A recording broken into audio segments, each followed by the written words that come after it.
Pastor Janelle from Antipolo, Rizal. So, salamat po sa pag-welcome ninyo sa amin dito. Naniniwala ako na meron pong gagawin ng Diyos sa buhay natin. Amen. So, ako po meron po kaming organization from Philippines po. Tinatawag po namin Team Revivalist Army. Ginagather po natin yung mga pastors doon, mga churches. So, kasama ko po ang ating secretary po ng Team Revivalist Army, si Pastor Alailani po. Kaya kami po yung, even Pastor Amalia po, part po siya ng Team Revivalist Army. Siya din po ay key person ni Bishop Cardicio. So, hindi ko po alam paano po ang program ninyo, pero nagpapasalamat po kami sa pag-welcome ninyo sa amin. To God be the glory po. Pwede na po tayo nito. Salamat po. Salamat, Bishop, sa pagtanggap po sa amin. Nice meeting you again kay Sir. Nag-meet po kami sa Philippines, si Sir, kay Tatay Bishop Cardicio. So, alam niyo po, first time ko pong lumabas at first time ko rin po makasakay ng eroplano. Yung experience ko po, pwede ko po bang ibaba? Isa sa kinakatakutan kong tumayo sa pulpito po, lalo na pag hindi ko po pulpito. Ibig sabihin, pag may laptop po, hindi na po ako makita. Kaya, pwede po bang pababa na lang po? Hindi siya makita. Iya! Para at least magkakitaan po tayo. Amen? Amen. So, first time ko pong sumakay sa airplane, iba yung experience talaga na yung nandoon ka sa loob, in-imagine ko anong mangyayari, ang dami naglalaro. So, sa paglalaro ng isip ko, nasubok yung faith ko. Pagpunta ko po dito, yung tinatawag din yung turbulence, naranasan ko po. Gumagano yung airplane, sabi ko, hallelujah! Gumagano, sabi ko, Lord, salamat pa rin sa experience. Hindi ko alam kung uuwi ba ako or ano. Dami naglalaro kasi first time ko pong sumakay ng airplane, tapos pag-take off pa lang po, sabi ko. Pero alam ko, sa pag-mission po, kasi marami po tayo, may mga pinupuntahan din po tayo mga churches, naniniwala ako na may magandang plano ang Diyos. Amen. So, na-test yung faith ko, doon pa lang po sa pagsakay sa aeroplano. Pero naniniwala naman ako yung cover ng Lord, yung protection ng Lord, at nakarating po kami ng maayos dito, ng ligtas. To God be the glory po. I think almost 10 minutes, medyo matagal po yan pag 10 minutes. Gumagano po, nasa bintana pa po ako. Nakikita ko yung pakpak gumagano, sabi ko, hallelujah Lord. Pero to God be the glory po, ayan. So, muli, ako po'y naniniwala na kapag wala ang Diyos sa buhay natin, wala tayong magagawa. Apart from God, we can do nothing. Amen. Okay lang po ba na patayunin ko po ulit kayo? Tayo pong lahat ay manalangin. Father God in heaven, once again, Lord, we thank you sa pagkakataong ibinigay niyo po sa amin. Thank you sa oras pong ito. Patuloy niyo pong buksan ang aming puso, ang aming isipan, Lord, upang maunawaan po namin yung mensahe mo sa umagang ito. Sapagkat, Lord, naniniwala kami, apart from you, we can do nothing, Panginoon. Walang kwenta ang buhay namin kung wala ka po sa amin. Kaya Lord, sa oras kong ito, speak to us, Lord, right now. At alam ko, Lord, na mayroon ka pong magandang gagawin sa buhay namin. At lalabas po, Panginoon, ang bawat isa sa amin na mayroon pong dala-dalang pagpapala na mensahe na galing sa iyo. Thank you po sa buhay ni Bishop, Panginoon, na patuloy niyo pong ginagamit sa lugar na ito. Even yung leaders po na nandito, mga members, Lord, pagpalain niyo po ang bawat isa. Salamat po. Ito po kami dalangin sa pangalan ni Jesus. Amen. Pag-usapan po natin kung totoo naman, kung wala ang Diyos sa buhay natin, wala po tayong magagawa. Pribileyo lang po kung bakit po tayo nakapaglilingkod sa ating Panginoon. Amen.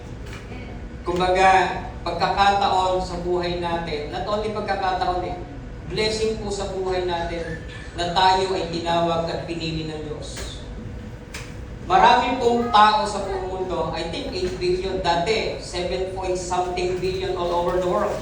Tama? Ngayon po, natignan ko nag-search po ako, ang dami na pong tao ngayon.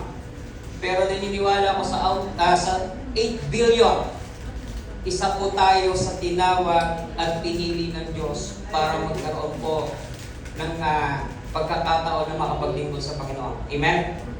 Sabi ng John chapter 15 verse 1 to 10, sabi niya, ang tunay na puno ng ubas. Ako ang tunay na puno ng ubas at ang aking ama ang tagapag-alaga. Inaalis niya ang bawat sangang hindi nagbubunga at kanya naman pinuputulan at nililinis ang bawat sangang nagbubunga upang magbunga pa ng lalong sagana. Nalinis na kayo sa pamamagitan ng salitang sinabi ko sa inyo. Manatili kayo sa akin at mananatili din ako sa inyo. Hindi magbubunga ang sangang hindi nananatili sa puno. Gayon din naman, hindi kayo magbubunga kung hindi kayo mananatili sa akin. Ako ang puno ng ubas at kayong mga sanga. Ang nananatili sa akin at ako sa kanya ang siyang nagbubunga ng sagana, sapagkat wala kayong magagawa kung kayo'y hiwalay sa akin. Ang hindi nananatili sa akin gaya ng sanga ay itinatapon at natutuyo. Ang ganoong mga sanga ay tinitipon, inihagis sa apoy at nasusunog. Verse 7, kung nananatili kayo sa akin at nananatili sa inyo ang aking salita, hingin ninyo ang anumang nais ninyo at matutupad iyon para sa inyo. Napaparangalan ang aking ama kung kayo'y masaganang nagbubunga at sa gayon, kayo'y magiging mga alagad ko. Kung paanong iniibig ako ng Ama, gayon din naman iniibig ko kayo. Manatili kayo sa aking pag-ibig.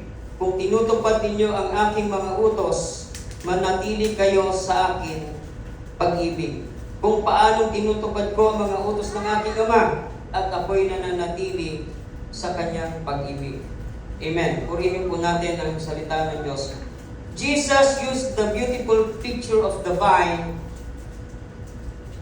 and the branches. It reminds us, mga kapatid, na dapat po tayong mga Kristiyano po ay hindi nakasalalay sa ating sariling galing.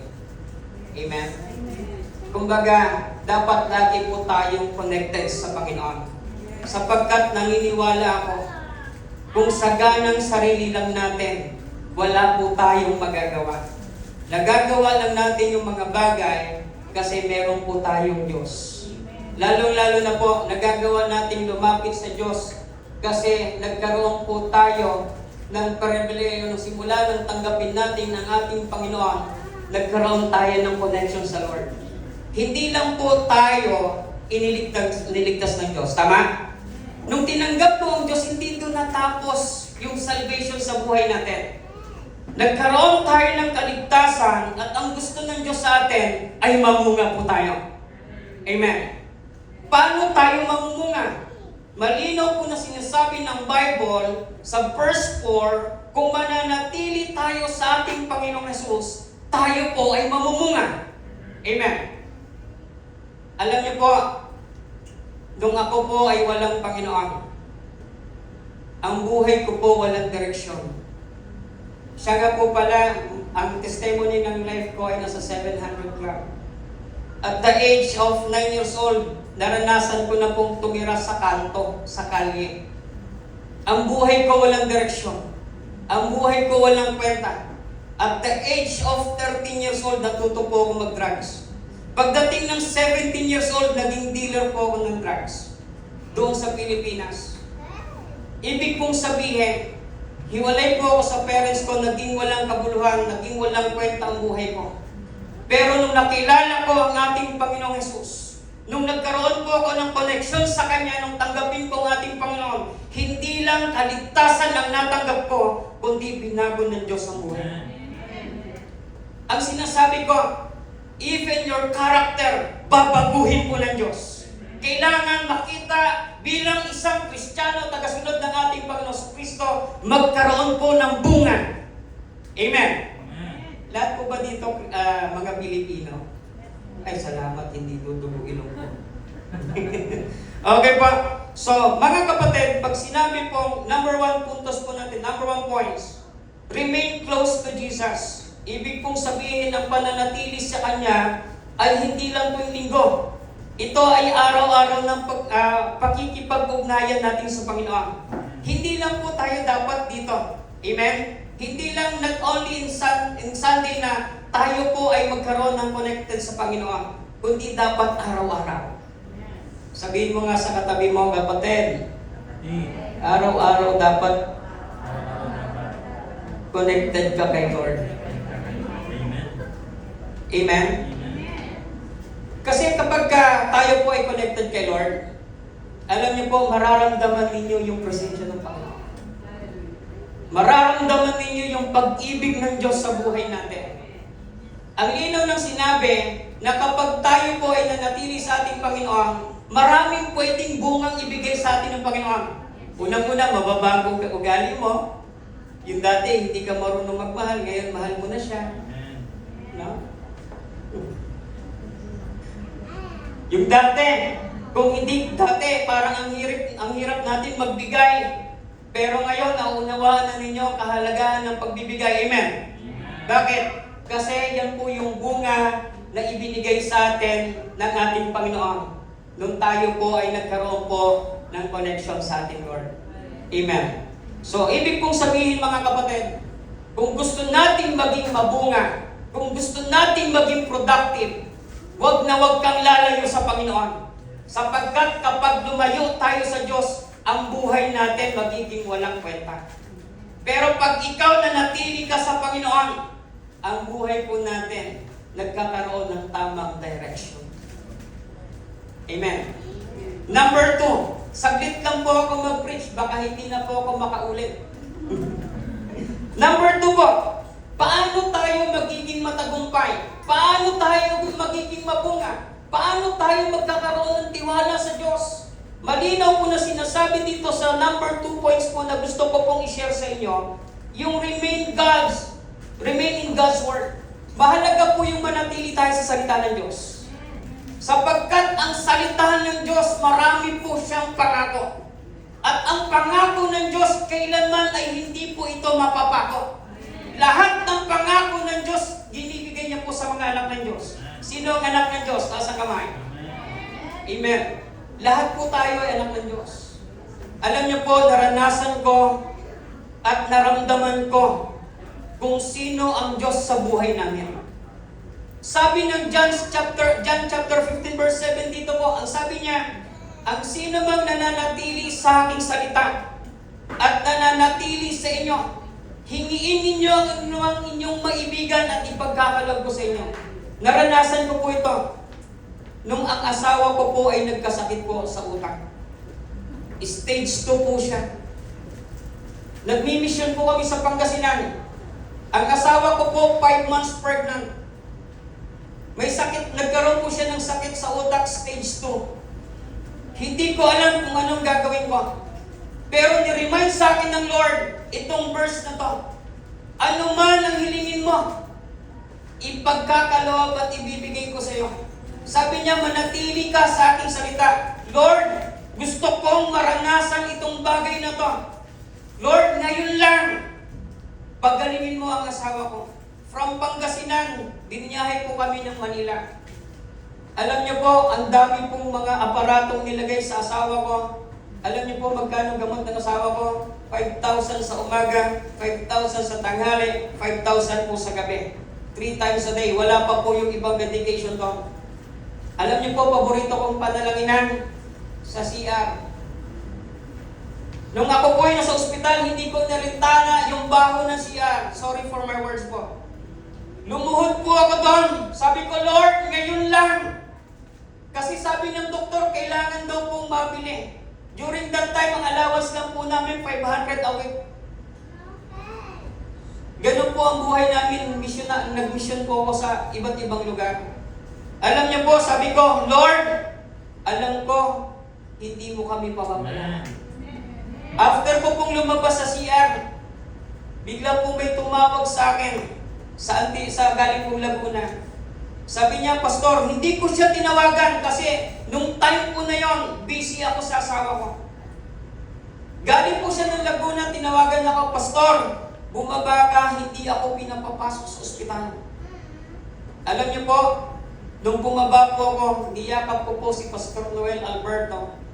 Sabi ko, Pas, salamat, dinangayan mo ako.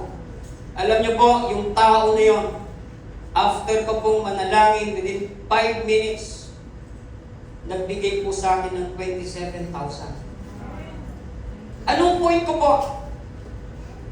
Alam ng Diyos, yung mga anak niya, pag nagtiwala sa Kanya, naniniwala ko, bibigyan po ng katuparan, bibigyan ng kasagutan ang lahat ng panalangin ng mga anak ng Diyos na nagtitiwala sa Kanya.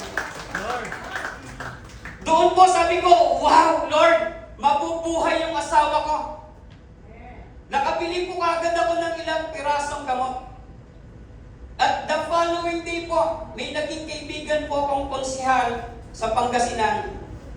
Bigla rin po siyang tumawag sa akin. Sabi niya, Pastor, meron akong anak dyan sa tapat ng Jose Reyes Hospital.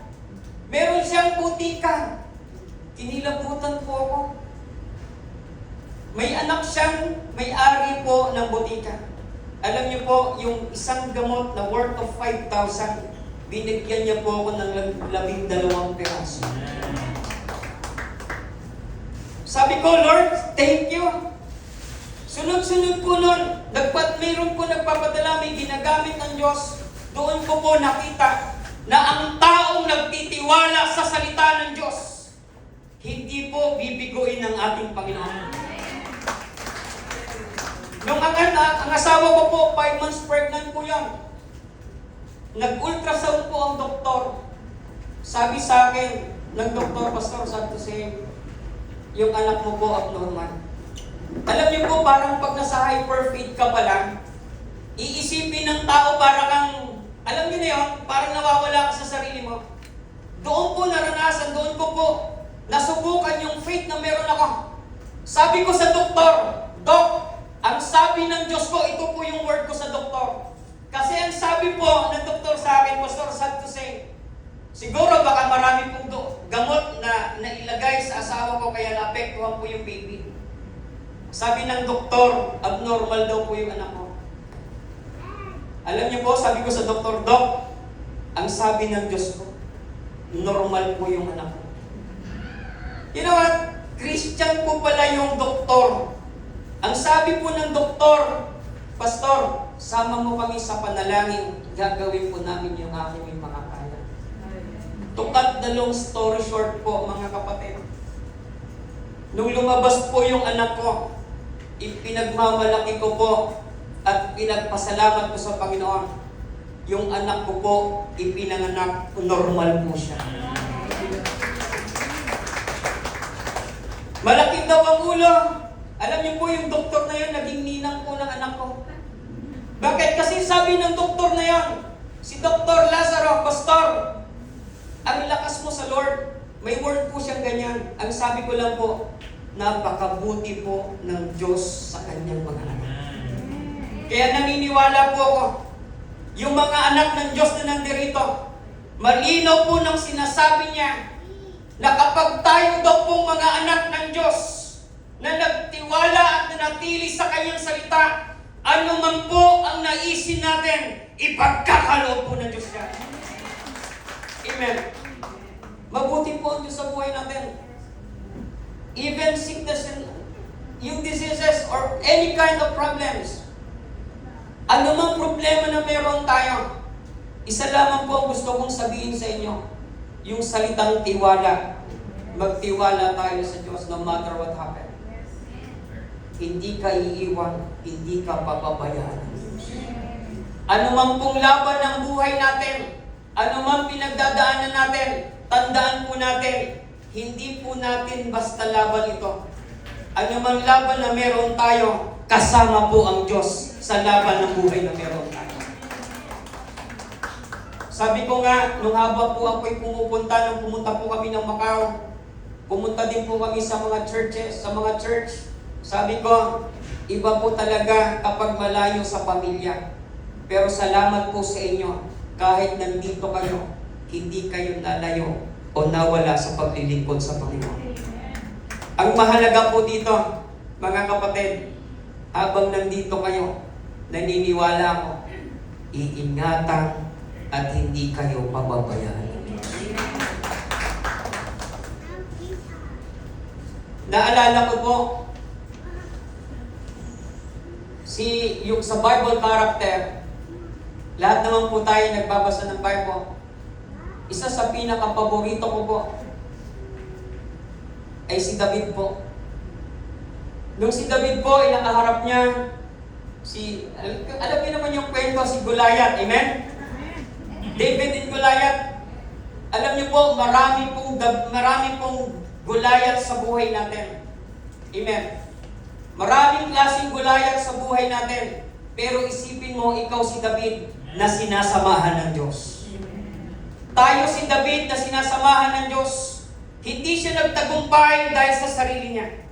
Nagtagumpay siya dahil sinamahan siya ng Diyos. Kaya ako po naniniwala, kahit nasa Hong Kong kayo, pagtatagumpayin kayo ng Diyos dahil kasama ninyo ang Diyos. Amen. Kaya mga kapatid, ini-encourage ko kayo. Wag na wag po kayo mawawalan ng tiwala sa Diyos. Kung paano po lalong lumago yung faith natin, basahin po natin yung salita ng Diyos. Sapagkat ang salita ng Diyos, yan po ang nagiging susi natin para kausapin tayo ng Diyos. Iba po yung nananalangin tayo na tayo ang kumakausap sa Diyos. Amen. Iba po yung nagbabasa tayo, naniniwala tayo na pag tayo'y nagbasa ng Biblia o ng salita ng Diyos, tayo po yung kinakausap ng Diyos. Kaya minsan, pag may binuksan ka ng salita ng Diyos, marami pong mga pangako ng Diyos doon. Amen? Sabi niya, hindi ka nag-iisa. Hindi ka iiwan, ipapabayaan man ng ating Panginoon.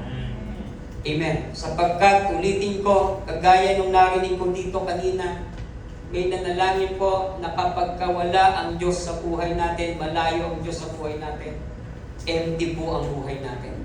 Walang kwenta ang buhay natin. Amen? Nagkaroon lang po ng kwenta ang buhay natin dahil sa pag-ibig po ng Diyos. Amen. Ito po yung sinasabi dito na meron pong gardener doon. Sa verse 1 po ng John chapter 15, pag sinabi pong gardener, siya po yung tagapag-alaga ng puno. At tinitignan niya po sa bawat bunga po, kung may nabubulok po dito, siya po yung naglilinis, siya po yung nagkaka. Ibig pong sabihin, inaalagaan niya ng gusto para mamunga. Ako po, naniniwala ako, dahil sa pag-ibig ng Diyos, mga kapatid, mga minamahal ko pong kababayan dito sa Hong Kong, naniniwala ako, patuloy po tayong nililinis at inalagaan ng Diyos para yung pananampalataya natin sa Panginoon ay patuloy pong lumago at pagtiwala sa Amen? Ang sarap pong maramdaman na ang pag-ibig ng Diyos ay hindi po nawawala sa atin. Amen. Sabi po dito, remain in God's love. Hindi tayo sumusunod para mahalin tayo ng Diyos. Sumusunod tayo dahil mahal niya tayo. Ang kanyang pag-ibig, ang ating motibasyon, ang ating kapayapaan at ang ating lakas sa gitna ng anumang pagsubok. Kapag nananatili tayo sa kanyang pag-ibig, hindi tayo madaling susuko o matitinag. Amen? Marahil ay marami tayong magandang plano at pangarap para sa hinaharap. Ngunit tandaan natin, ang pinakamahalagang aral, ang tunay na tagumpay ay hindi nasusukat sa nakamit natin, kundi sa kung paano tayo namumuhay kasama ang Diyos. Ibig pong sabihin, pag tayo po kasama ng Diyos, lalo po nating mararamdaman yung pag-ibig ng Diyos. Amen? Kaya nga sabi ko mga kapatid, 3 bagay lang. Manatili tayo sa pag-ibig ng Diyos. Una, manatili tayo sa Panginoong Yesus, manatili tayo sa Kanyang salita, at higit sa lahat, manatili tayo sa pag-ibig ng Diyos. Lahat ng, walang kwenta ang lahat ng bagay kung hindi natin mararamdaman ang pag-ibig ng Diyos sa buhay natin. Amen? Kaya nga, natutuwa po ako sa inyong bishop. No? Natutuwa po ako kasi biro nyo ilang service pong meron kayo. Ganyan niya po kamahal ang Pilipino dito sa Hong Kong. Gusto po ng ating mga namangabgan na ating bishop na magdala po tayo ng mga kaluluwa dito sa lugar nito para maranasan at maramdaman nila ang pag-ibig ng Diyos kung paano nyo po naramdaman ang pag-ibig ng Diyos. Maraming mga OFW po na minsan, alam niyo po yun, hindi nila nararamdaman yung pag-ibig because of you, mga kapatid. Salamat po, Bishop, sa buhay ng ating Bishop. Mahal niya ang Pilipino sa Hong Kong. Bakit po? Kasi gusto niya makilala ng mga tao ang Panginoon dito sa Hong Kong. Amen? Mga kapatid, dito po ako magtatapos. Saglit lang po ako mag-preach. Pwede po ba tayong tumayo? Meron po akong kwento. Hayaan niyo na po, kwento lang naman. Alam niyo po yung pencil maker? Sino pong nakaalam na po? Meron pong isang pencil maker. May lapis po ba dito? Sino pong may lapis? Pwede makahiram. Ballpen na lang. Hindi ko po nasabi yan kanina. Okay po. May isipin nyo na lang. Nakakita na po tayo ng lapis. May lapis po. At yung pencil maker na yun, nilagyan niya po ng emotion itong lapis. Sabi niya, lapis, meron kang 5 bagay na maganda sa'yo. Una, sabi niya, at meron kang mayroon kang katangian na meron ka. Una, sabi niya, sa bawat gagawin mo, mag-iiwan ka ng marka. Yun yung po yung panulat. Pangalawa, sabi niya, sa bawat mali na gagawin mo, ay kaya mong burahin. Yun po yung pambura. Ito yung pangatlo. Sabi niya, lapis, ang maganda sa'yo, hindi yung panlabas. Ang maganda sa'yo, yung nasa loob. Hindi ka magiging kagamit-gamit kung hindi yung nasa loob mo. Totoo naman yung biblical naman yun eh. Hindi tinitignan ng Diyos yung appearance na meron tayo sa labas. Ang tinitignan ng Diyos sa atin yung puso na meron tayo. Kung paano natin mahalin ang Diyos.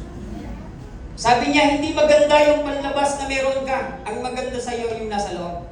Ito yung pang-apat. Sa bawat pagdadaanan mo, dadanas ka ng hirap at sakit. Yung tinatasa po siya. Isipin mo, nagkaroon siya ng emotion eh. Nagkaroon ng pakiramdam. Ito yung panghuli, yung pang-5. Sabi niya, lapis, ito yung pang-5. Magiging kagamit-gamit ka lang kung pahihintulutan mo yung sarili mo na gamitin ka ng kamay kung sinong hahawak sa Anong connection ng pastor sa atin?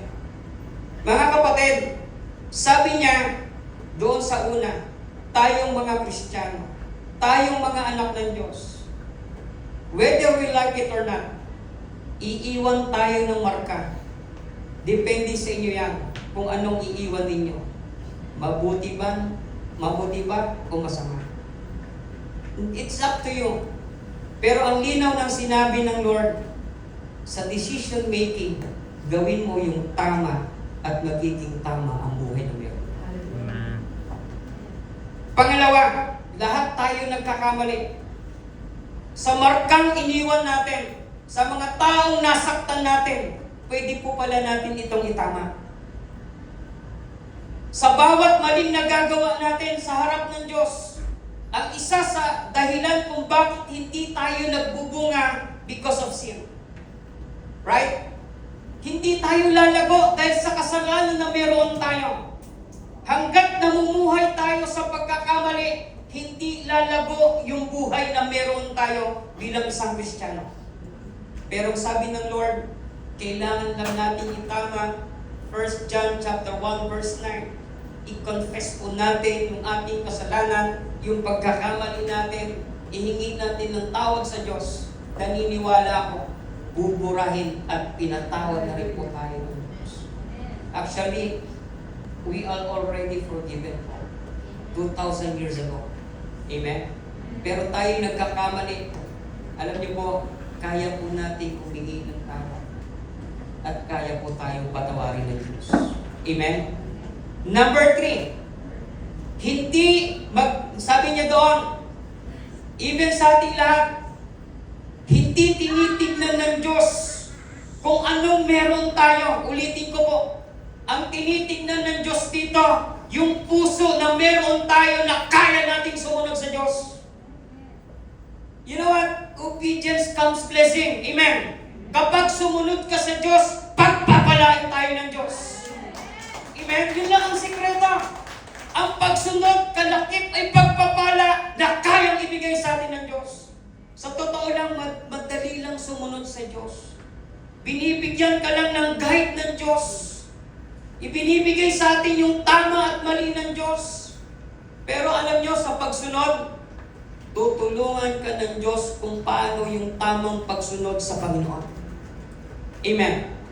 Number 4, lahat tayo, ulitin ko, nandito kayo dahil sa pamilya na meron kayo. Amen. Para suportahan sila. Dumadaan kayo sa pagsubok. Minsan masakit. Tama? Pero alam nyo, hindi dahilan ang sakit para mawala yung tiwala natin. Ito yung sakit na magkaroon tayo ng motivation na mas lalo po tayong magtiwala sa Diyos. Amen. Kahit anong hirap, pero yung kamay ng Diyos makikita natin. Hawak tayo ng Diyos. Alam ng Diyos kung paano Kanya palalakasin. Alam ng Diyos kung paano Kanya tutulungan. Amen? Yung sakit, huwag natin tignan. Gawin po natin motivation yung sakit na yan para magtiwala lalo tayo sa Panginoon. Amen? Kasi alam niyo bakit? Kung saan yung hirap, mas lalo po natin makikita ang kapangyarihan at kabutihan ng Diyos. Ito po yung 5. Yung panghuli po. Hindi magiging kagamit-gamit ang buhay natin. Walang kwenta ang buhay natin kung hindi natin pahihintulutan ang Diyos sa buhay natin na tayo po ay hawakan ng Diyos. Amen? Kaya mga kapatid, tignan po natin yung Diyos. Kahit hindi natin nakikita ang Diyos, kaya niyang magparamdam sa mga anak niya. Amen?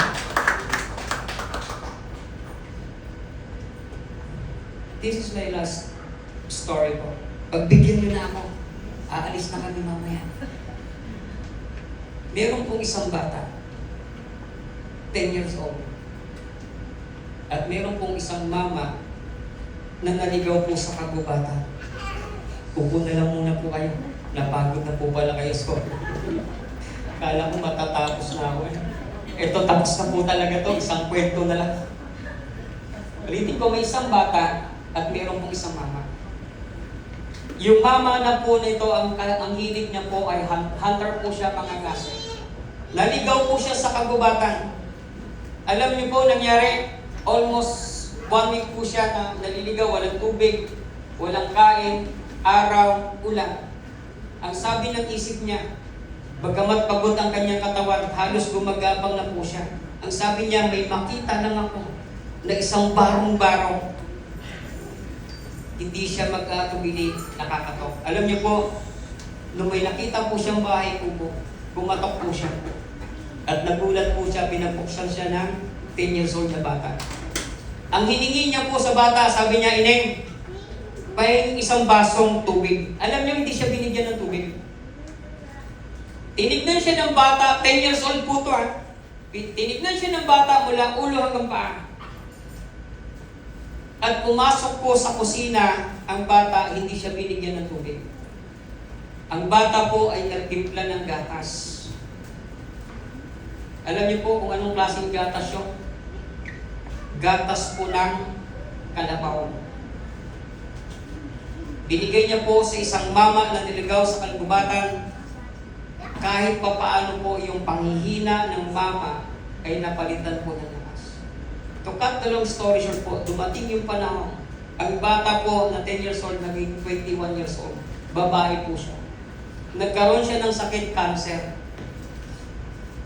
Nagkaroon siya ng breast cancer na operahan, natanggal po yung kanyang isang breast. Nung kukunin na po yung bill ng ospital, nakita po ng kanyang magulang 300,000. Umiiyak yung nanay, sabi niya, saan ako kukuha ng 300,000? Kung ibibenta daw po nila yung barong-barong, kulang po sa 300,000. Umiiyak po siya. Habang ang doktor nakatingin sa nanay at sa pasyente, ginawa ng doktor, dahil nakita po yung nanay na umiiyak, kinuha po yung bill. At pumasok sa office, umiiyak din yung doktor. Ginuhitan niya po yung 300,000. Nilagay niya po doon, paid.